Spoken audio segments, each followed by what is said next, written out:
Me permito compartirles la agenda que desarrollaremos el día de hoy.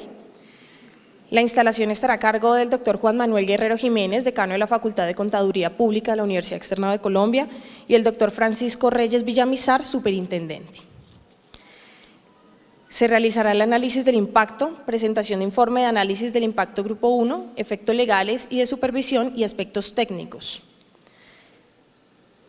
Aspectos a tener en cuenta en la aplicación de NIF para pymes.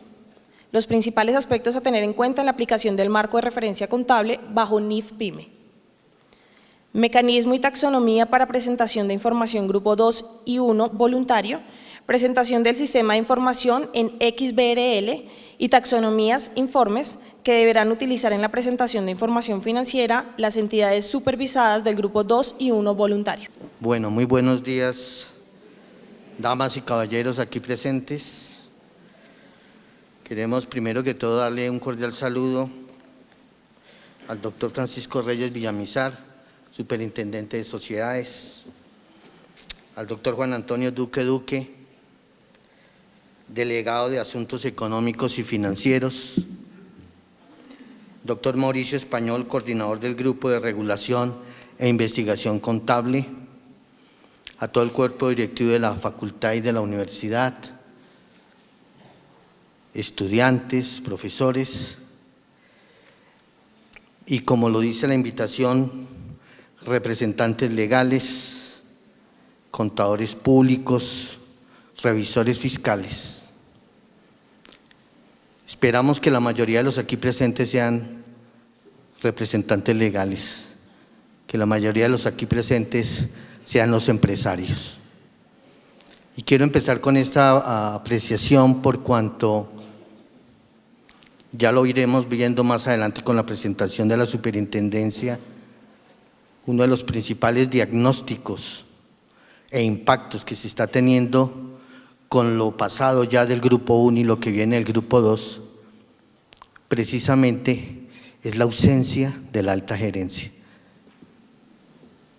Razón por la cual sea este el momento también para invitarlos a ustedes, señores contadores públicos, indistintamente del cargo que ustedes ostenten en cada una de sus organizaciones, para, como lo decimos siempre, seamos nosotros unos formadores, seamos nosotros un agente de cambio como profesión para llamar a la alta gerencia, llamar su atención y que se involucre en este proceso tan importante.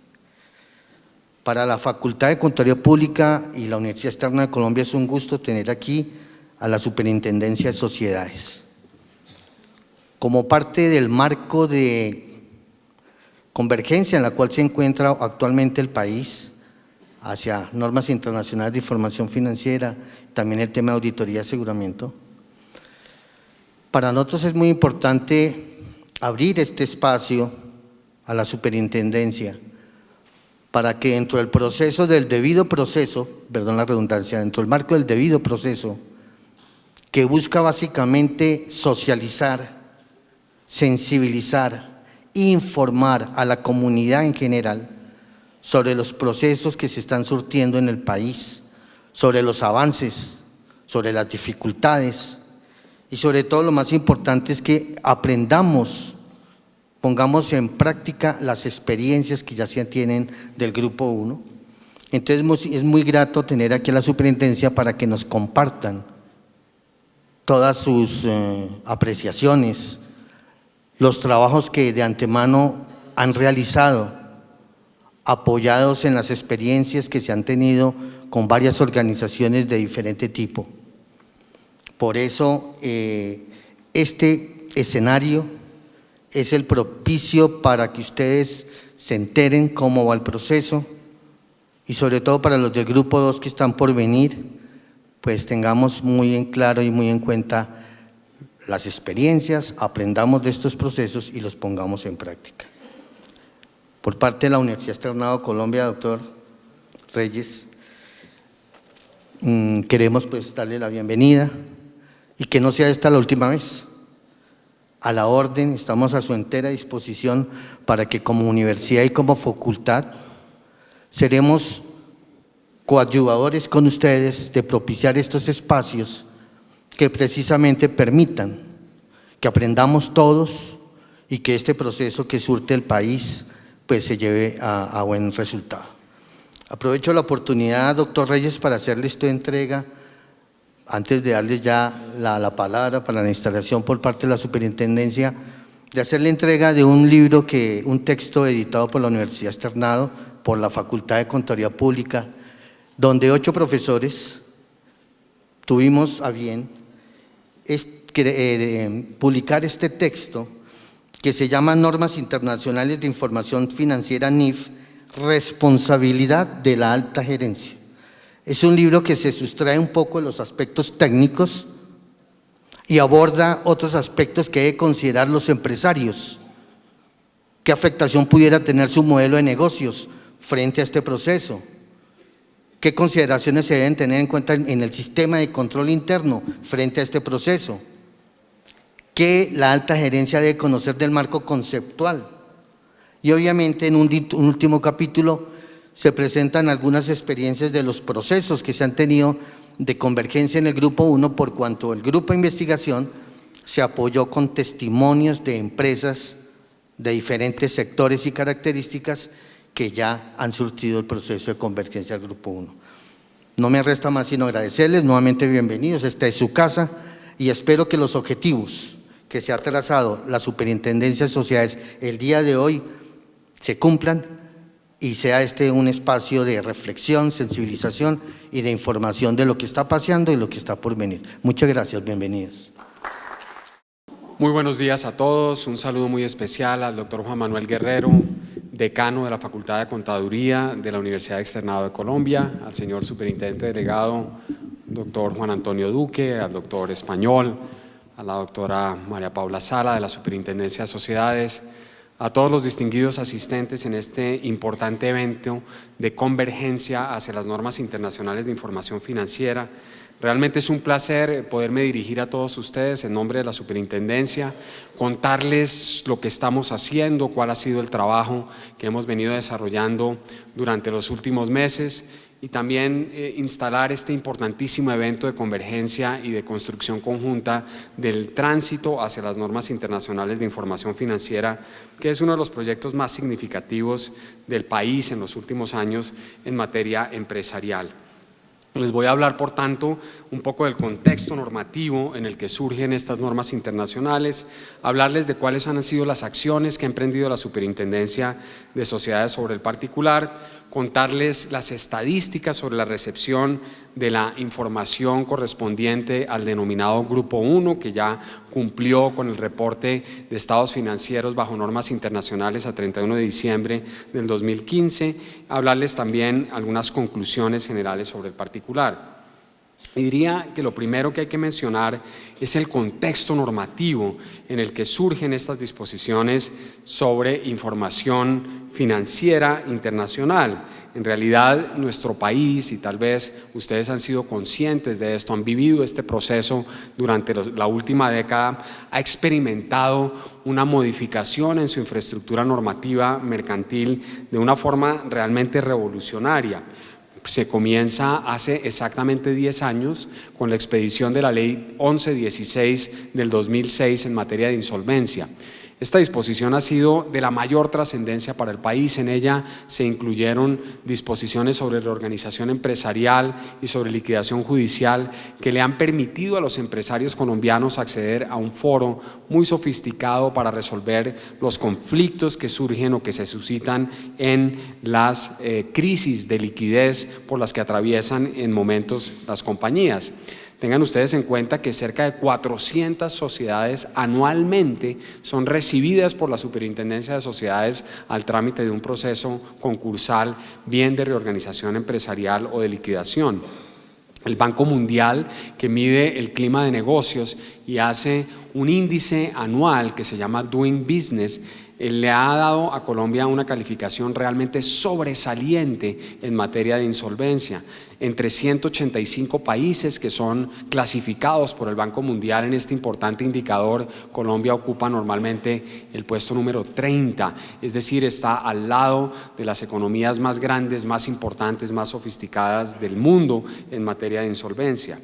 Pero ustedes también han sido testigos de otra disposición revolucionaria que seguramente ustedes utilizan diariamente en su quehacer, que es la Sociedad por Acciones Simplificada, introducida por la Ley 1258 del 2008. Esta norma cambió el panorama de las empresas en Colombia, puso a nuestro país a la vanguardia de las legislaciones societarias en el mundo, permitió que la mayoría de empresarios pudieran formalizarse a través de un sistema expedito, simple, con unas condiciones muy modernas como las que existen en los países más avanzados del mundo.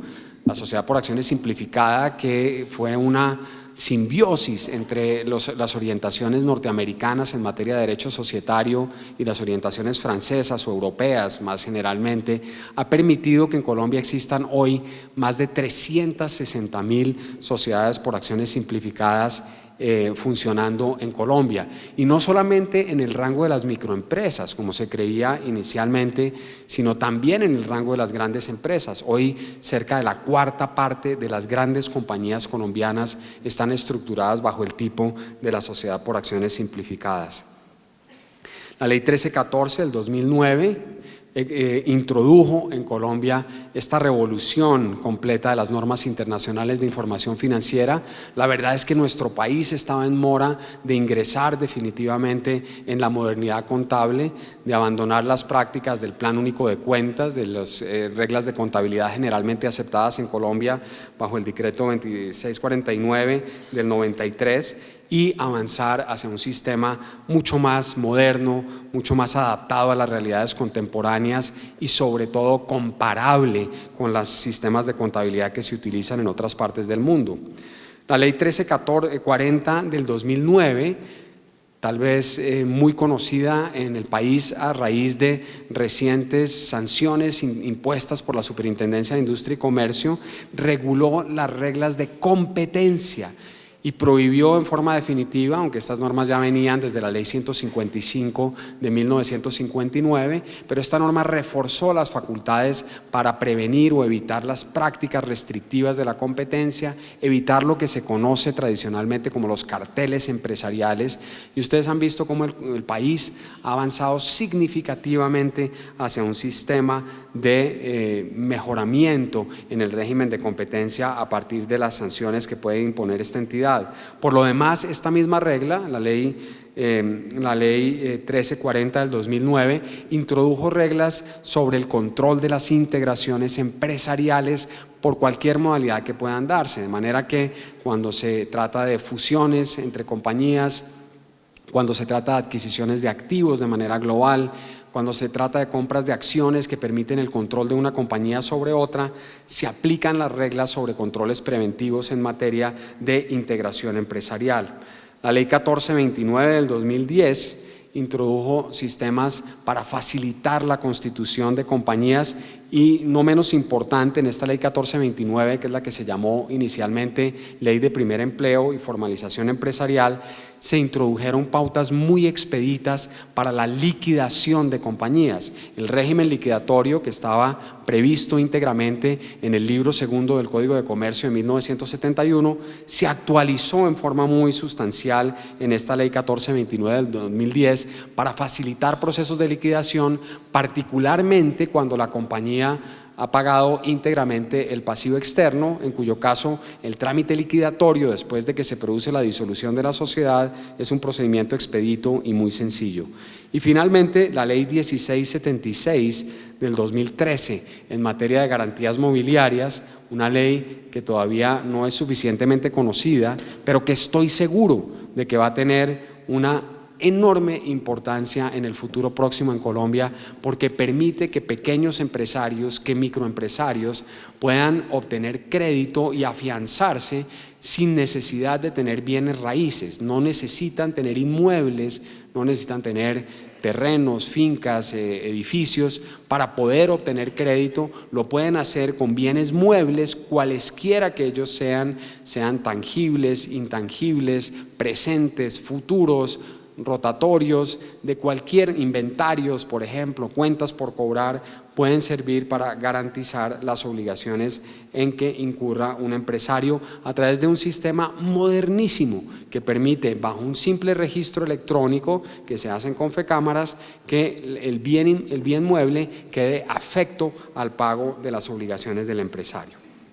Pero naturalmente nuestra sesión de hoy se refiere a la Ley 1314 del 2009, que es, por supuesto, la que más importancia tiene en la revelación de información que producen las distintas compañías o lo que la ley denomina los preparadores de información financiera. Hay que recordar un poco el proyecto de ley y la ponencia que se dio en segundo debate de la ley que finalmente hizo tránsito en el Congreso de la República, en donde se dijo específicamente que se perseguía que los estados financieros que prepararan las compañías colombianas fueran comprensibles, fueran transparentes, tuvieran un carácter comparable, pertinente, confiable y útil. ¿Para qué? Para que los distintos individuos que tienen que ver con la compañía, los que tienen un interés con la sociedad, pudieran adoptar decisiones adecuadas. Y dentro de esas personas que adoptan decisiones, pues naturalmente está el Estado en sus funciones de fiscalización y en sus funciones tributarias, los propietarios, que son los accionistas, los socios o los fundadores de la entidad contable, los funcionarios y empleados de las empresas, los inversionistas, tanto los presentes como los potenciales, y todas las demás partes interesadas.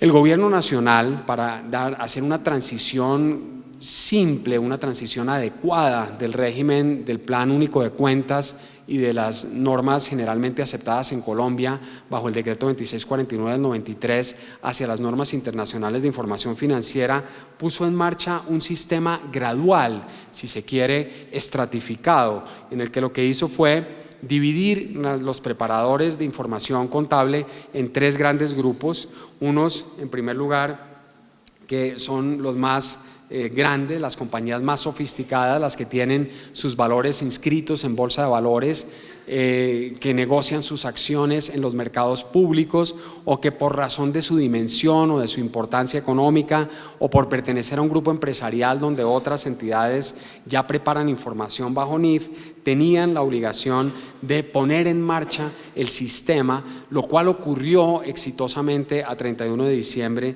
del año 2015, donde se produjo esencialmente esta primera información. El segundo nivel es el nivel intermedio, que es el que nos reúne en la sesión de hoy, el llamado Grupo 2, que son compañías de tamaño pequeño y mediano, y finalmente el régimen de contabilidad simplificada, que es el Grupo 3 para los microempresarios.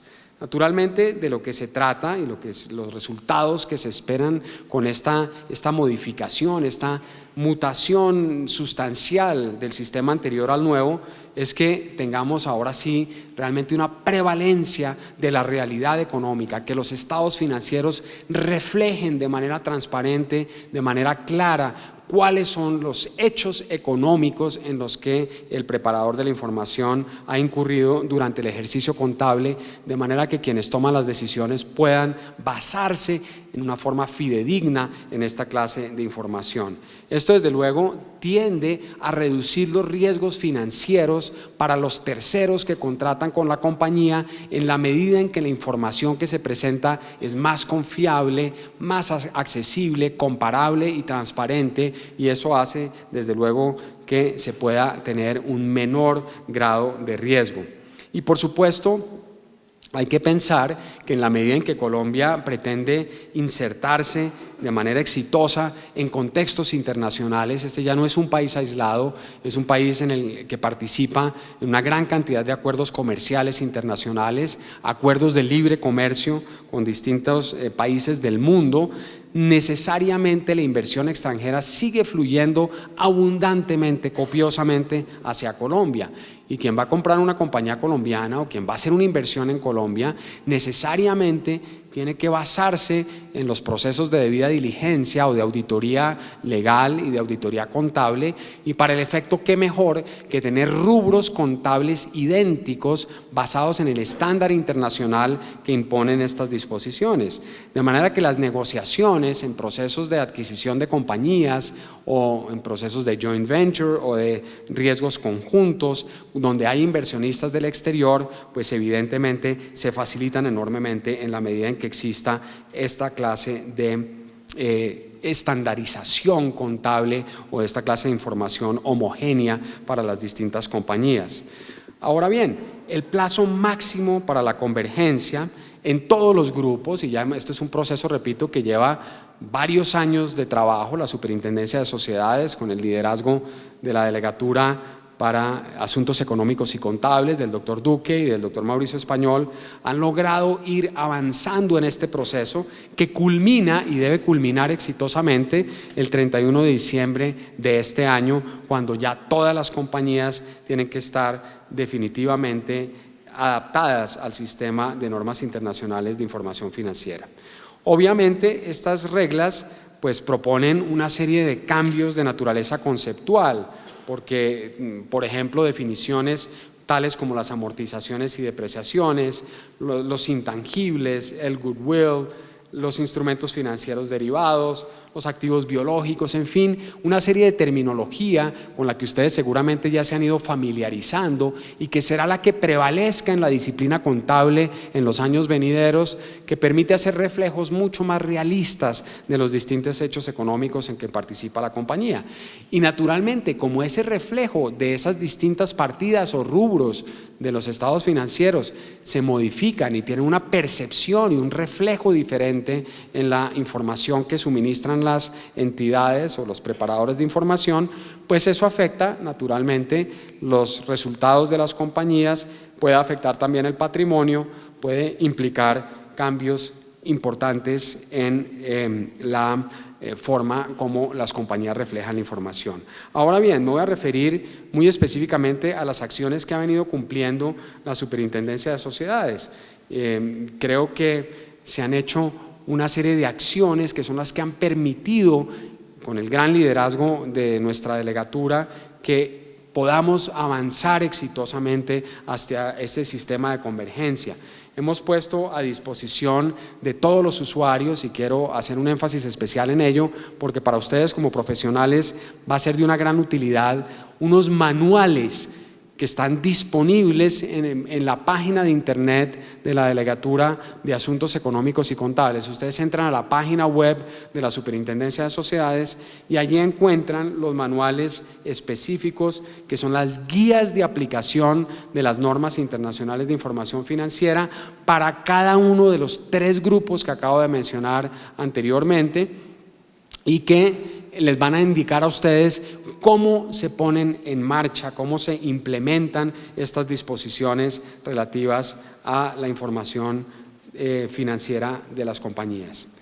De otra parte, estos eventos que organizamos periódicamente, no solamente en Bogotá, sino en distintas regiones del país, pretenden esencialmente divulgar y poner en conocimiento del público y particularmente de la profesión contable el proceso de convergencia y el sistema como se debe realizar ese cambio de las normas tradicionales hacia las normas internacionales. También hemos simplificado enormemente el proceso de recepción de la información o de reporte de la información de NIF a través de la racionalización de los funcionarios.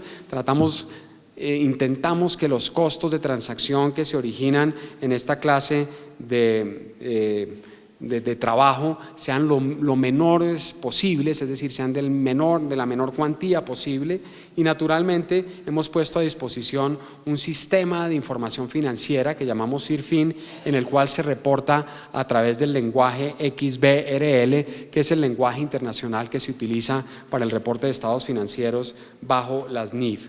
También, y esto no es menos importante, a pesar de no ser suficientemente conocido, ustedes pueden ser multiplicadores de la información que les voy a dar. la superintendencia tiene el portal de información empresarial más importante de Colombia. Basta que ustedes ingresen a la página de la superintendencia y van a encontrar información de todas las compañías vigiladas y todas las que nos reportan información financiera, cerca de 30.000 compañías, Juan Antonio, más o menos, cerca de 30.000 compañías aparecen en este portal.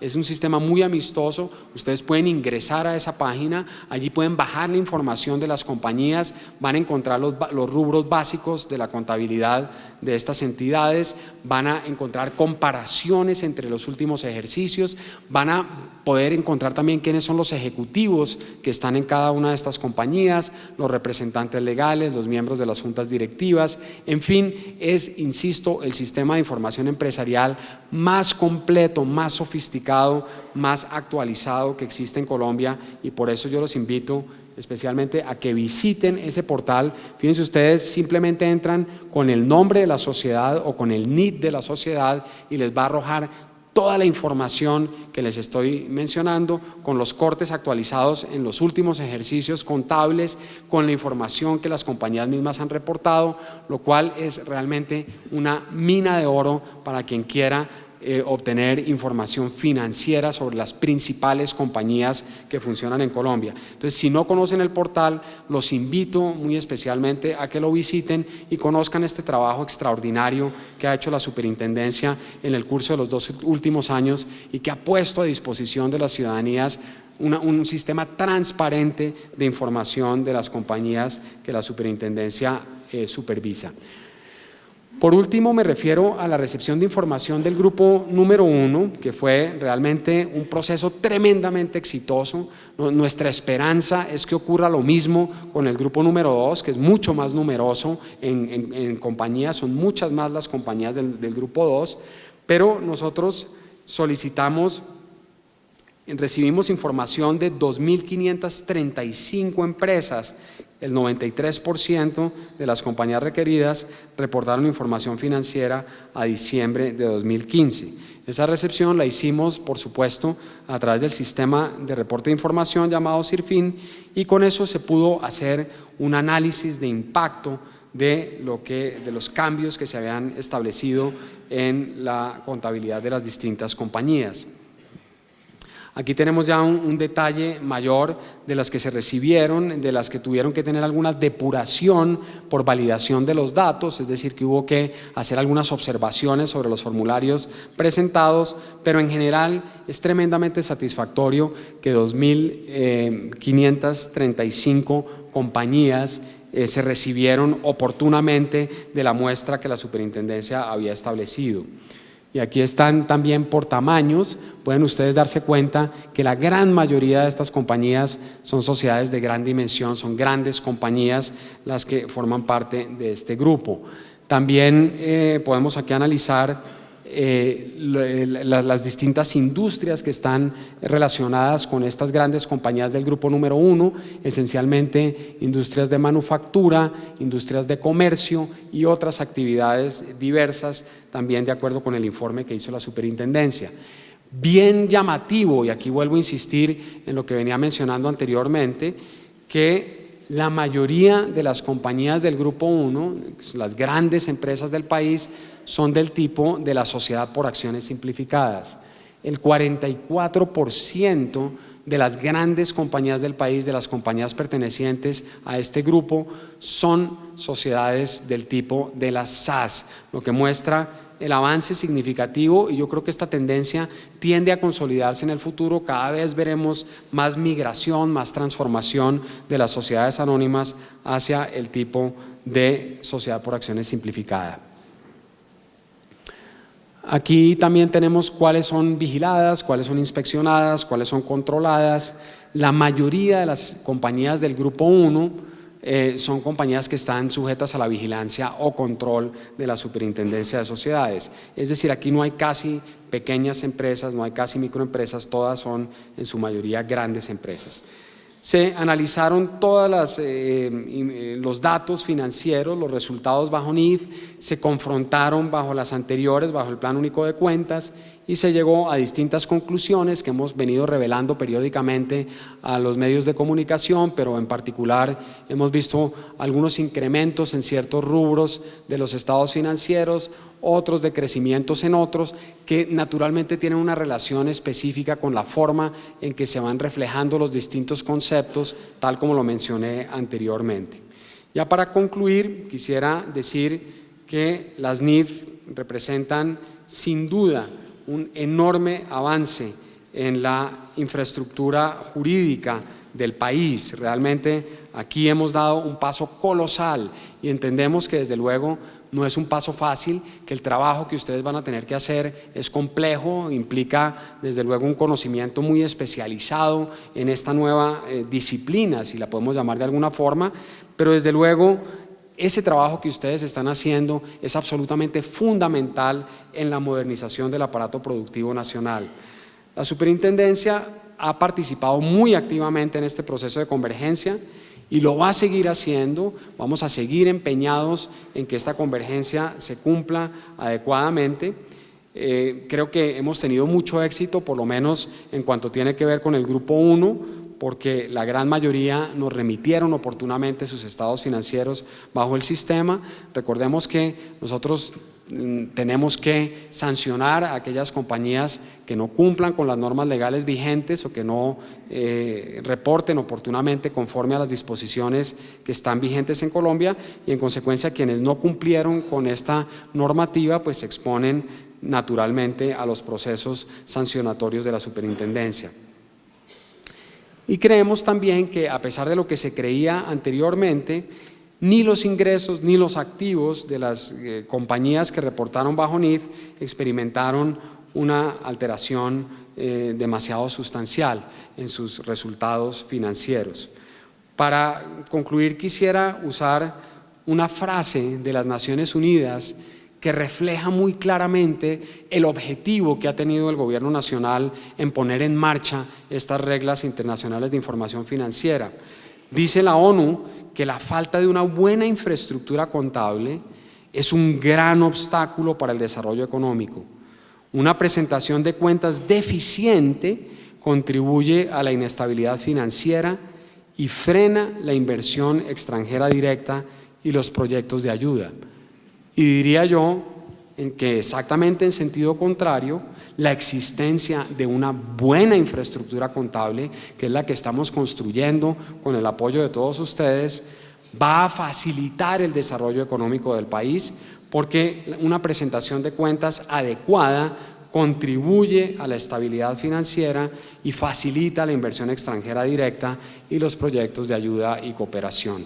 Le reitero mi gratitud al doctor Guerrero por su amabilísima hospitalidad. Nos sentimos muy cómodos en esta maravillosa universidad y a todos ustedes les deseamos la mayor suerte en este importante evento de convergencia. Muchísimas gracias. El agradecimiento de la superintendencia por propiciar realmente el evento. La colaboración de ellos es fundamental para que podamos estar aquí compartiendo con ustedes hoy. Y vamos a empezar ahora sí con la parte técnica, lo que nos gusta. Y los empresarios que están también van a llevarse todo lo que es la parte técnica. Esta primera diapositiva que ustedes ven aquí es súper importante. Esa no es solamente la presentación de las diapositivas, sino quiero llamar la atención sobre este aspecto. Efectos legales y de supervisión. Estamos ya en el año de la convergencia en el que surten efectos legales y de supervisión la información financiera. Y no solamente para el grupo 1, sino para el grupo 2 y para lo que generalmente llamamos el 1A y que casi que se institucionaliza, pero que es realmente el grupo número 1 que está transitando el cronograma del 2. A estas socializaciones está convocado todo el grupo 2 y el grupo 1A. ¿Por qué? Porque todavía no han presentado sus primeros estados financieros.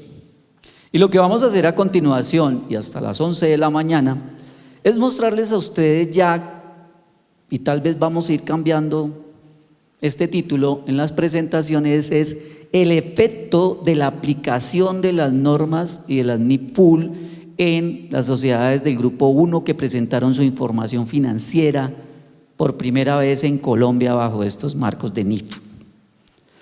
Vamos a tratar de ir recorriendo de manera general y sectorial lo que hemos visto como mayores impactos, algunas cosas que se hicieron bien, otras que se hicieron de forma excelente a pesar de que teníamos tanto trabajo y otras que no se hicieron tan bien. Y la idea es que repitamos lo bueno y mejoremos lo que no se hizo tan bien. Entonces, siempre tengan presente que efectos legales y de supervisión. Estamos en el año en que para todos los grupos, toda la información financiera debe estar ya regida sobre los marcos de referencia contable, reglamentario, con los decretos reglamentarios de la ley 1314. Vamos a mirar y a empezar por la ficha técnica que incluyó el señor superintendente. 2.726 compañías requeridas del Grupo 1. En el Grupo 1A, que también son Grupo 1, que se integrarán ya a la presentación el año entrante, hay más o menos 1.600 empresas. Entonces, si empezamos a sumar, tendríamos aquí 4.200, 4.300 empresas o más, que son compañías del Grupo 1. Para el año 2012 esperábamos que en la superintendencia solo tuviéramos 10, 12, 7. Ahora la realidad es que en Grupo 1 tenemos más de 4.000 empresas.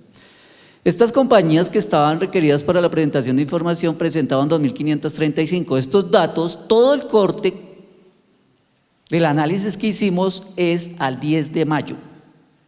De tal manera que el 10 de mayo a esta fecha ya hay información diferente porque ya se ha presentado. Para hacer el análisis y para poder nosotros hacer el estudio y presentar estos impactos teníamos que establecer un corte y fue el 10 de mayo. Y miren esta cifra es bien importante. Depuración por validación de datos, 711 empresas. Esas 711 empresas que presentaron información a la Superintendencia de Sociedades, tuvimos que excluirlas del análisis de impacto y solamente pudimos tener 1.824 empresas para tener un informe consistente. Y estas 711 empresas, por favor, les voy a contar qué hicieron. Todos aquí, ¿quiénes somos contadores? O no, mejor, ¿quiénes no somos contadores? La pregunta más adecuada es esta. Bienvenidos, ojalá los 3 sean empresarios. Siempre la esperanza, y lo decía el decano en todos estos eventos, es, oiga, traigamos a los empresarios, que el empresario se preocupe, que el gerente se preocupe. Pues doctor Juan, siempre estamos, pero ya tenemos 2 o 3 seguramente empresarios, ya antes era ninguno. ¿Quiénes de nosotros contadores públicos no sabemos que la información se presenta comparativa? ¿Cuántos años llevamos presentando la información comparativa? ¿Quiénes de nosotros no sabemos que dentro de los estados financieros, antes los estados financieros básicos, ahora los de propósito general, tengo que presentar el estado de resultados? ¿Tengo que presentar flujo de efectivo? ¿Por qué muchas de estas 711 empresas no lo presentaron así? Ahora, hay un aspecto que venimos de, no sé, se ha repetido en estos escenarios, en los escenarios de NIF 100.000 veces. Y vamos a empezar a repetirlo desde ahora. El primer juego completo de estados financieros que yo presente con los nuevos marcos de referencia contable, y venimos trabajando hace 4 años para ello, y ustedes lo van a ver en el análisis, se presenta en el estado de situación financiera comparativo, el estado de situación financiera de apertura, el de cierre de ejercicio en el primer año y el de cierre de ejercicio en el año de aplicación. Es decir, que para Grupo 1 tenía que ser 1 de enero del 2014, con 31 de diciembre del 2014 y con 31 de diciembre del 2015, ¿cierto? Oiga, miren, todos los del Grupo 2 lo sabían y 400 del Grupo 1 no. No lo presentaron comparativo de esa forma. Y uno a veces dice, ay no, es que los del Grupo 1, mire, todos los del Grupo 2 lo sabían. Todos ustedes lo saben, ¿cierto? Todos ustedes lo van a presentar bien. Porque aquí 400 empresas no lo presentaron así. Y entonces nos toca depurar y validar esa información, porque si vamos a hacer comparativos con ESFA, no podemos incluir empresas que no hayan presentado ESFA. Ahora, lo bueno de esto es que ellos siguen en contacto con nosotros, porque ya recibieron seguramente algunas cartas manifestándoles que hay inconsistencia en la información presentada. Y seguramente ahí se entera el representante legal. Pero lo más triste de esto, colegas, es que ahí se entera el contador que certificó los estados financieros. Ustedes saben cuál es el alcance de nuestra certificación, ¿cierto? Y que nuestra certificación no es simplemente la firma con la matrícula. Nuestra certificación tiene el alcance del artículo 37 de la ley 222. Y dentro de ellas está fielmente tomado los libros y la verificación de las afirmaciones, ¿no? ¿Y cómo yo digo que estoy certificando un estado financiero cuando no envié el flujo? ¿Es que no se dan cuenta qué es lo que se envía a la super? Sincerémonos, ¿ustedes se dan cuenta qué se envía a la DIAN? Sí. ¿Por qué? ¿Por qué le ponen tanto cuidado a la DIAN?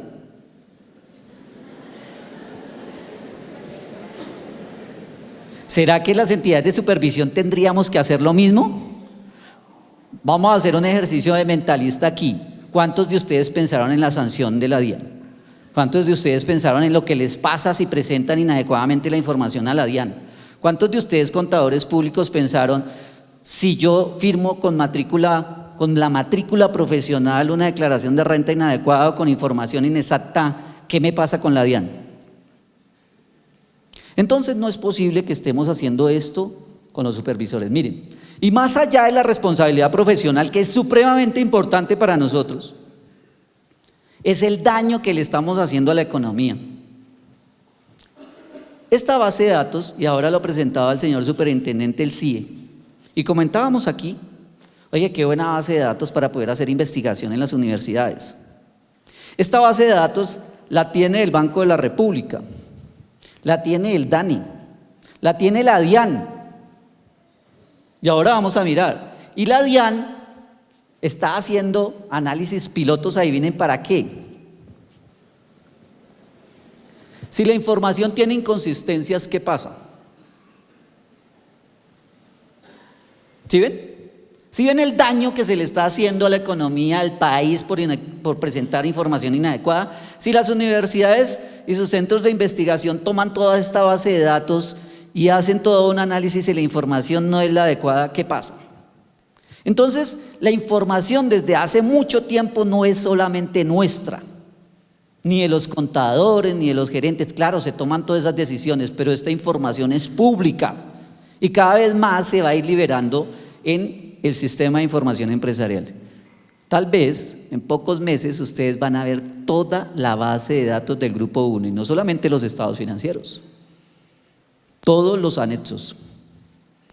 Y tal vez, ya hagámoslo a título personal y de colega, alguien va a decir, uy, ¿quién firmó esto? Y ahí está nuestra matrícula profesional. La información financiera que se presenta en pesos. Es increíble que todavía, ¿ustedes alguna vez presentan a la DIAN la información en pesos sin hacer el grado de redondeo? ¿Qué les pasa si la presentan sin el grado de redondeo?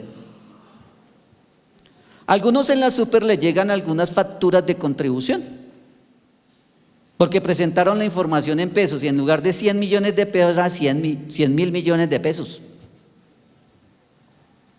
¿Cómo hace uno análisis cuando la información se presenta en pesos? Y es muy difícil de detectar. Porque esa información, a pesar de los filtros que tenemos en el sistema, es difícil de detectar. Esa es la responsabilidad que tenemos cada uno de presentar la información de manera adecuada. Entonces, aquí hace parte toda esta depuración. Vamos a empezar a mirar aspectos técnicos de toda la muestra. En principio, voy a hacer un recorrido por todas las cifras, todos los aspectos técnicos, voy a irme refiriendo a lo que se hizo, a lo que no se hizo. Ustedes seguramente van a ir tomando nota dependiendo del sector en el que estén. Vamos a tratar de referir algunos aspectos de PYME, Y después vamos a presentar nuestro boletín contable, un boletín contable que se publicó en el mes de marzo de este año, que lo pueden obtener también en la página de internet de la Superintendencia de Sociedades y que, por ejemplo, dice: ¿qué debo hacer con las ganancias acumuladas en la aplicación por primera vez? ¿Cómo debo hacer los registros contables? ¿Cómo debo generar un comprobante con los débitos y los créditos? Y entonces allí hay ejercicios y hay, digamos, algunas instrucciones, si lo quieren llamar así, o una orientación que genera la superintendencia de que qué debo hacer con algunos hechos económicos que ya estamos viendo que se están presentando. Vamos a mirar estas cifras. Estas cifras corresponden a las 1.824 empresas. Léanlo en millones de pesos, es decir, billones de pesos. Estas cifras entonces aquí tenemos, y lo que les decía, miren, necesitábamos el estado de situación financiera de apertura. Esto ya es NIF con NIF. Se acabó la transición, se acabó la aplicación por primera vez. Estas cifras corresponden a lo que yo debería haber llevado en 31 de diciembre del 2014 en el paradero con 2649 y después incorporé en el comprobante de ajuste en el 2015. Si quieren levantar la mano y dar la respuesta directamente, bueno. ¿Quiénes ya hicieron el comprobante de ajuste en el 2016 incorporando sus cifras del 2015? En este momento espero que todos levanten la mano. Si no la levantan, si no lo han hecho, les quiero decir que eso podría ser un indicio, me podría a mí dar la percepción como supervisor de que todavía seguimos con 2649. Y entonces aquí viene la primera alerta, y lo van a ver en el boletín contable, y es: si yo en este momento no he efectuado el comprobante de ajuste para irme con los nuevos marcos de referencia contable, pues estoy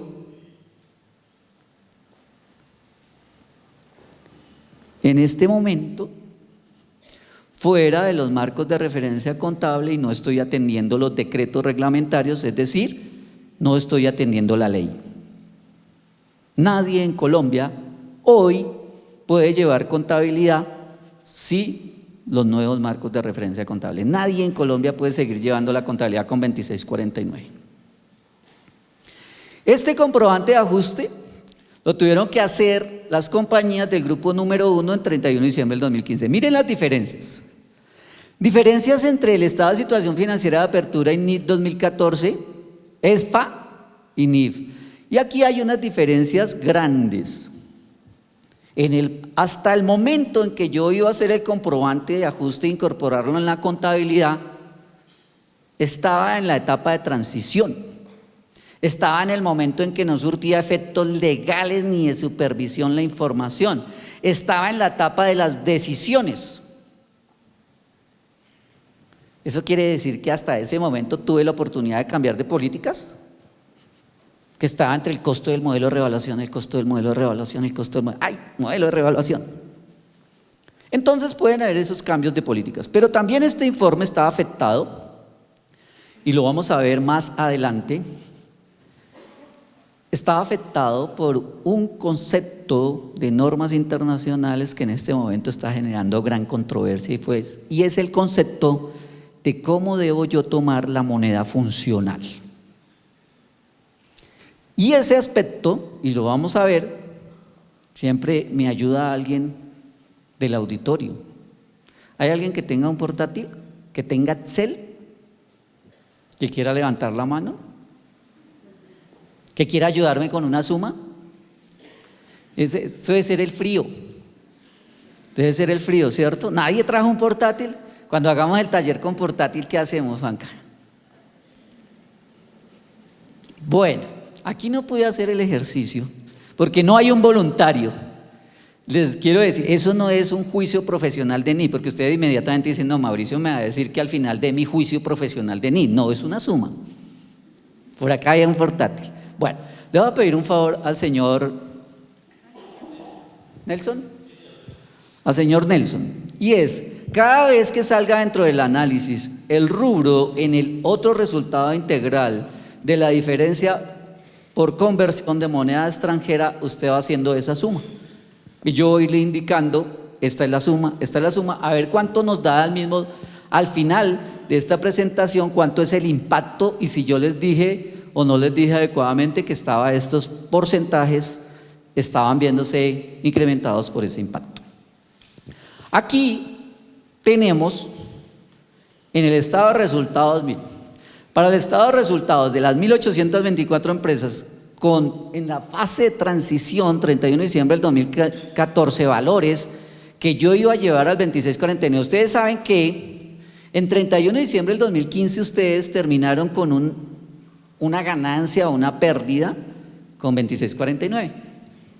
Y como llevaba el paralelo de NIF, terminaron con una ganancia o una pérdida con NIF. ¿Saben cómo hacer ese ajuste? Ya lo hicieron. Los que ya lo hicieron, a ver. Vamos a mirar cuando presentemos el boletín, hay una guía de cómo hacer ese ajuste. Aquí, esto fue lo que pasó. Miren la diferencia tan grande, esto es en billones de pesos, casi 8 billones de pesos. Principalmente, y lo vamos a ver en el curso de la presentación, aquí está afectado por el sector de hidrocarburos y minas. Adivinen por qué. No es necesariamente el efecto de aplicación de NIF, es la situación del sector. Es la situación de lo que tenemos con lo del barril de petróleo, es la situación económica que tenemos en el sector. Claro que hay impactos con NIF, pero lejos de decir que las sociedades se están acabando por NIF. Desde que me enteré hace un par de semanas, yo lo estoy repitiendo en estos escenarios, y es: ¿cómo es posible que al Ministerio de Trabajo lleguen solicitudes indicando que piden autorización de despidos masivos, y encabeza la lista el contador seguramente, porque las NIF los acabaron? Ya que ustedes se ríen, pero es cierto. ¿Cómo es posible que hayan llegado y de allá nos llamen y nos digan: oiga, Mauricio, ¿esto es cierto? Las NIF están acabando las sociedades y ahora pueden tener eso como uno de los ítems que están relacionando para poderles autorizar despidos masivos. Eso no es posible. Esto es un trabajo arduo y que realmente uno tiene que ser apasionado por nuestra profesión para poder salir adelante con todas estas cosas, pero lo estamos haciendo y las compañías también lo van a hacer. Ahora, aquí en el curso de la presentación empezamos a mirar análisis sectorial. Y dentro del análisis sectorial también quiero empezar a repasar algunos aspectos puntuales.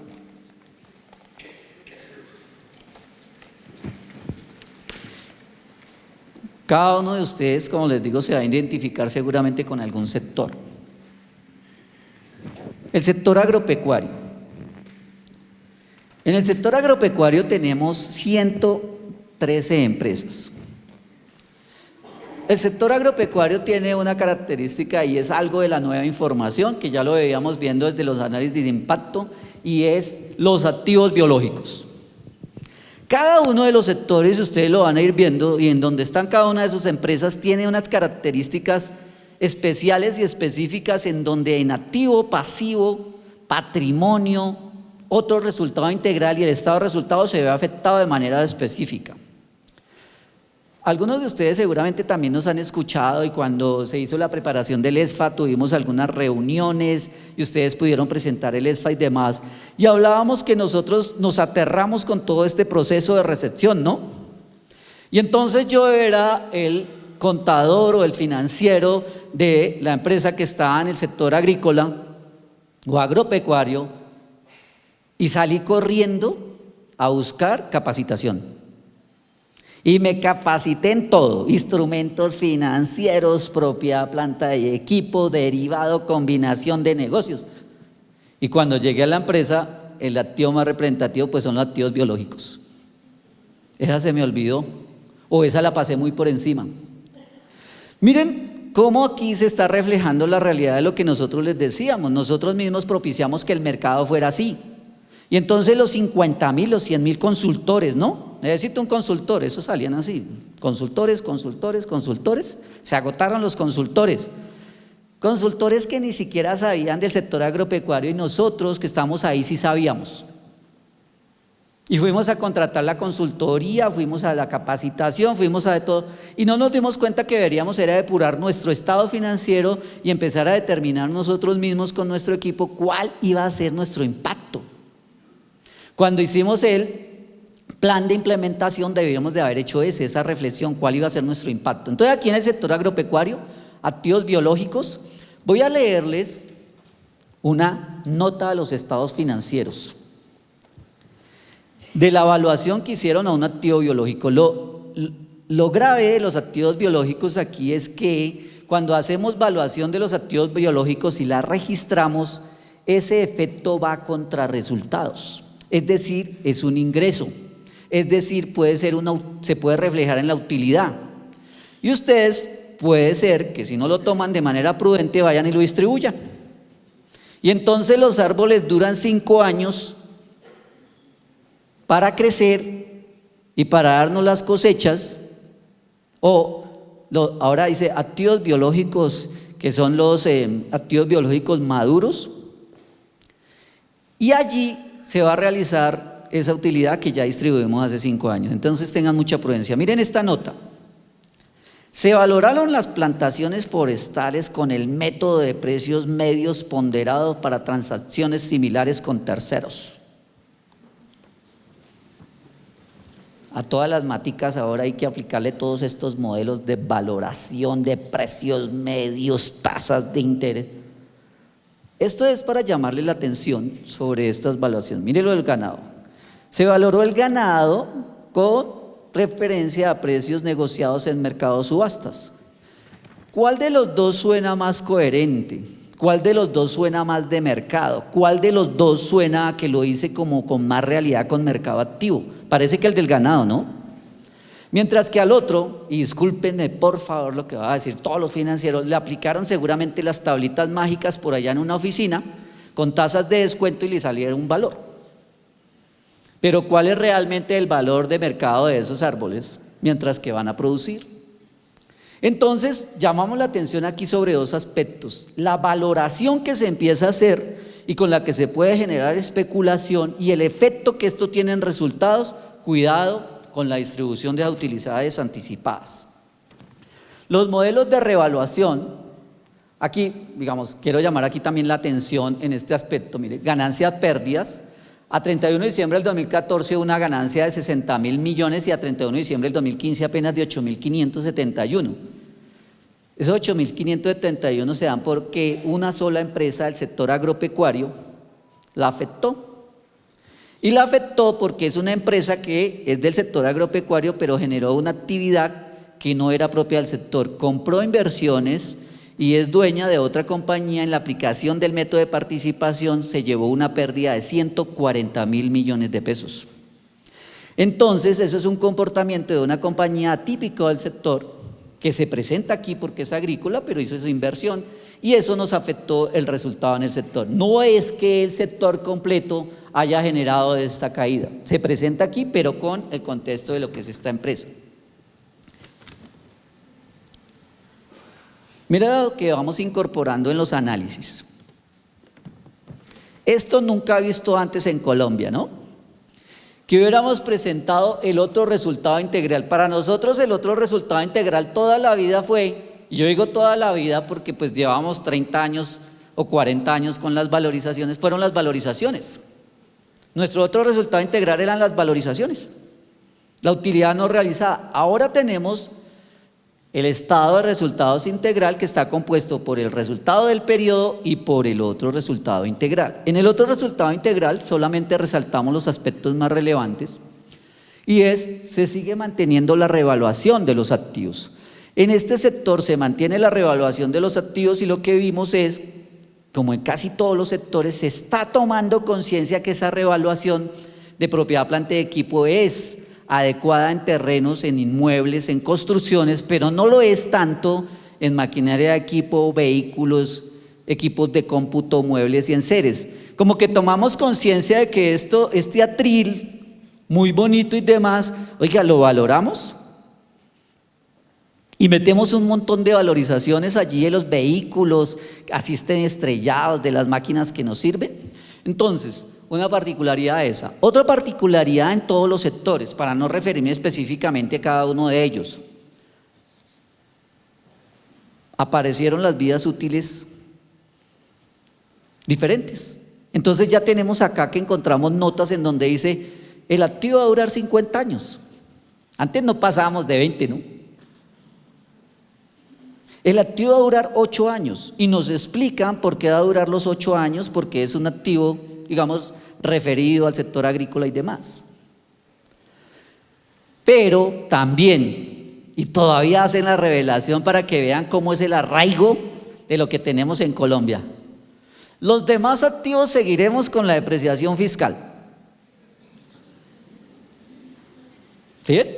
Todavía, a pesar de que estamos en esta coyuntura. Ahora, si es que les coincidió el análisis económico de lo que va a generar el activo en el tiempo y les coincidió con lo fiscal, está bien. Pero si es porque, bueno, los demás déjenlos como los veníamos depreciando fiscalmente. Eso tienen que mirarlo. Estas revaluaciones, y ahora traemos en el análisis, nosotros los contadores, digamos, algunos tendemos a no ser tan financieros y estamos en normas de información financiera. Mire cómo contrastamos utilidades no realizadas con el flujo efectivo. A nosotros nos interesa la diapositiva anterior tal vez, o nos interesaba. Ahora nos tiene que interesar más el análisis financiero de lo que estamos entregando, porque esa es la información financiera y ese es el objetivo de estas normas. La utilidad no realizada, mientras yo subo y estoy contento aquí porque subo las valorizaciones ahora con la revaluación, le subo el costo al activo, ¿cierto? Y entonces eso se me ve reflejado en una mayor depreciación. Y cuando voy a mirar el flujo efectivo cada vez más y hago más revaluaciones, entonces es más el valor de la depreciación que lleva a resultados y con lo que tengo que depurar la utilidad o la pérdida. Otro aspecto aquí, utilización del método de participación. Les dije que una de las compañías había afectado al sector por la aplicación del método de participación. Pues aquí se ve la aplicación del método de participación. Aquí, estos activos financieros disponibles para la venta. Nosotros, y vean cómo vamos acostumbrándonos. Nosotros hablábamos de deudores, hablábamos de disponible, hablábamos de inversiones. Ahora hablamos de efectivo y equivalentes del efectivo, hablamos de cuentas por cobrar y otras cuentas por cobrar, hablamos de instrumentos financieros, activos no financieros, ¿sí? Esto realmente corresponde a unas inversiones permanentes en la que la compañía o las compañías que pudimos ver en el estudio se les disminuyó el valor en el mercado y tuvieron que bajar la evaluación que tenían de ellas. Esto es una mala utilización de este rubro. ¿Qué es lo que está sucediendo también? Cuando nosotros vamos a reportar con los nuevos formularios en un lenguaje de taxonomía universal, también nos estamos complicando con la presentación, porque antes, ¿qué hacíamos? La 11 con la 11, la 10 con la 10, la 15 con la 15, la 51 con la 51, eso cualquiera lo hace, ¿cierto? Creo que también lo que les pasó en la presentación, que esperamos que no ocurra, es, bueno, Juanito es el que todos los años le presenta el informe a la super, vaya hágalo. Y Juanito, cuando fue a sacar eso, se dio cuenta que no era la 51 con la 51, la 11 con la 11, la 8 con la 8. Y que la base conceptual es fundamental para la presentación de información y para saber si es un efectivo, es un equivalente de efectivo, es un instrumento financiero. Cuando veamos la parte del boletín se van a dar cuenta, ya no presentamos información contable, señores, presentamos información financiera y tiene que dar una base conceptual amplia con responsabilidad del contador, del revisor fiscal, del analista financiero, en todo ese análisis cuando vayan a presentar su información. Entonces aquí él dijo, pues eso es un activo no financiero, pero era una inversión permanente que tenía que mostrar en otro rubro. Al final, si nos queda tiempo y ustedes lo consideran así, voy a mostrarles cómo nosotros hemos mapeado el estado de resultados entre lo que teníamos con PUC y lo que presento ahora, que es como un trabajo de escritorio que ustedes pueden hacer. Entonces, el estado de flujo efectivo también nos presenta estas cosas. Mire, este sector compró propiedad, planta y equipo, 462.000 millones, pero también hubo una inversión importante, un flujo de salida de efectivo bien importante en la adquisición del control de esas subsidiarias. Pero también nos muestra que el sector hizo un esfuerzo importante en la capitalización. Miren el valor de la capitalización con prima. Y si ven ustedes cómo vamos contrastando todo lo que está pasando en el estado financiero con realmente lo que nos duele, que es el bolsillo, y empezamos a pensar más de forma financiera que contable. Nosotros, como les digo, nos quedábamos hasta aquí, entonces a la compañía le interesaba, era bajó, subió, dio utilidad, dio pérdidas, ¿sí? Y vamos contrastando esto. ¿Qué más tenemos acá en el sector agrícola? Pues decirles, empezamos a ver todas estas situaciones de los activos biológicos y siempre ustedes tendrán que mirar, si están en el sector agrícola, los rubros de mayor impacto. Siempre que utilicen la revaluación, en el curso de la presentación lo vamos a ir viendo, tengan en cuenta que la revaluación ya no es solamente me va a generar un registro de valorización y un superávit por valorización, me aumentó el activo del patrimonio y el resto no pasa nada. Este sector, que empieza a volverse ya también más fuerte, tiene 425 empresas.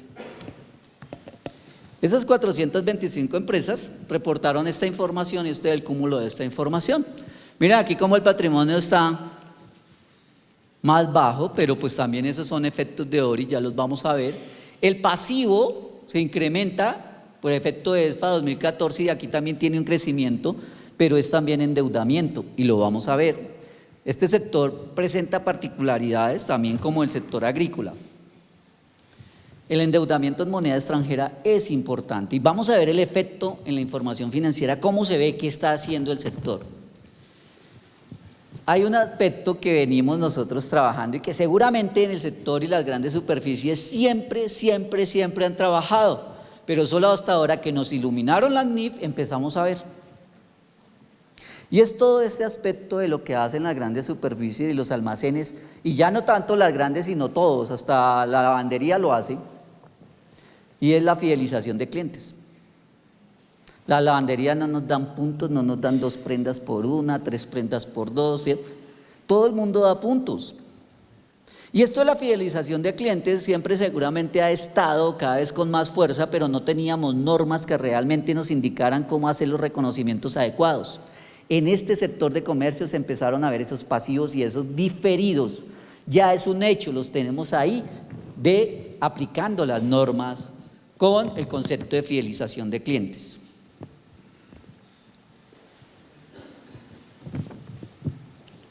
Lo más relevante en este sector, les decía, miren, para que lo vayamos contrastando de cosas nuevas que están apareciendo. Aquí tenemos inversiones en instrumentos de patrimonio. ¿Sí ven? Inversiones en instrumentos de patrimonio. Es que ya no nos dan acciones, ya no nos dan cuotas, ya no nos dan títulos. Ahora los títulos se llaman instrumentos de patrimonio.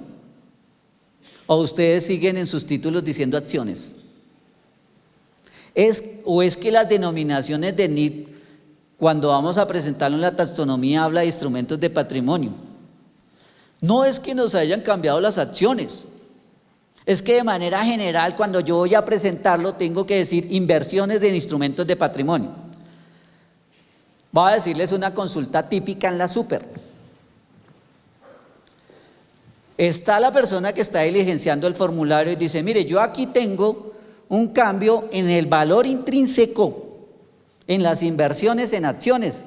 No, en ese formulario no hay dónde incluirlo. Claro, ¿a quién tiene que preguntarle primero? Al contador, al revisor fiscal, al analista. Yo estoy involucrando al revisor fiscal y como yo soy objeto de muchas críticas con muchas cosas que digo en estos escenarios porque me gusta decirlos abiertamente y de la forma más natural posible sin meterle tantos acrósticos, seguramente van a empezar a decir, Mauricio dice que entonces el revisor fiscal tiene que comprometerse con la preparación y presentación de la información. Claro, él dentro de su auditoría, pero no estoy diciendo que sea el responsable de presentar la información. de prepararla y presentarla. Él debe estar haciendo un acompañamiento para que después en su auditoría no pase algo de lo que pasó en esta recesión y más adelante les voy a contar. Claro, la persona que está diligenciando los llama a ustedes. Y como están un poquito confundidos, ¿sería que cambiaron ahora? Llame a la super. Y en estas compañías pues tenemos que son 2.500 compañías. Si nos llaman de cada una de ellas una sola vez, son 2.500 consultas. No tenemos 2.500 personas para contestar. Es decir, que pueden haber compañías que se les vence hoy, se me vence hoy este teléfono, no, y envían correos y envían físicos, yo porque es que ustedes prestan un mal servicio. Estas consultas, lo mismo que venían siendo las otras, no son consultas que nos hacen para atenderlas en 1 minuto, en 2 minutos, a veces duramos 10 minutos con un usuario. Primero consolándolo. Porque es que el contador me regañó y si no entrego esto y me echan mañana y pues tal. Primero hay que consolar, primero hay que tranquilizar. Y en esos primeros 8 minutos consolamos y después en los 2 minutos le digo, instrumentos de patrimonio. Bueno, esto hay que tenerlo muy en cuenta. Mire, estos instrumentos de patrimonio son las acciones, son las cuotas, son las inversiones permanentes de renta variable. Y esto es a valor razonable con efecto en ORI. Tan fácil, ¿no? Conceptualmente tenemos que ir cambiando el chip. ¿Sí? Conceptualmente tenemos que ir manejando este idioma de las NI, que es el idioma universal. Pero no quiere decir que ahora las acciones se llaman instrumentos de patrimonio. Cámbiale a todos los títulos allá, ya no son acciones, instrumentos de patrimonio. ¿Y qué es lo del mercado público? ¿Cuáles acciones? Instrumentos de patrimonio. Conceptualmente, pero no las van a cambiar. Van a cambiar los títulos.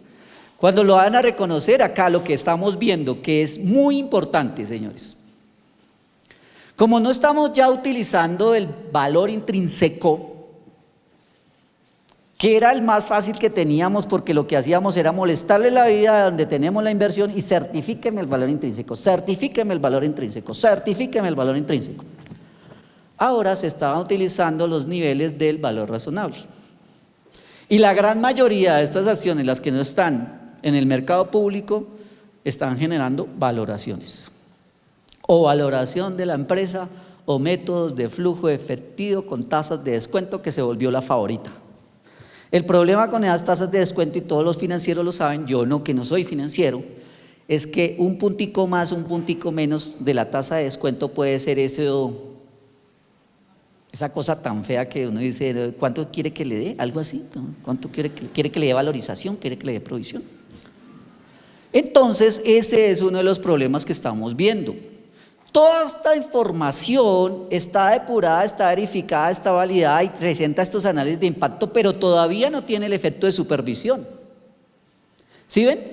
Todavía no hemos ido a la sociedad a decirle, oye, ¿de dónde le salió los 22.000 millones? ¿Por qué pasó de esto a esto? Ahora, si no lo tiene con valor intrínseco, ¿dónde está el estudio o la valoración que hizo?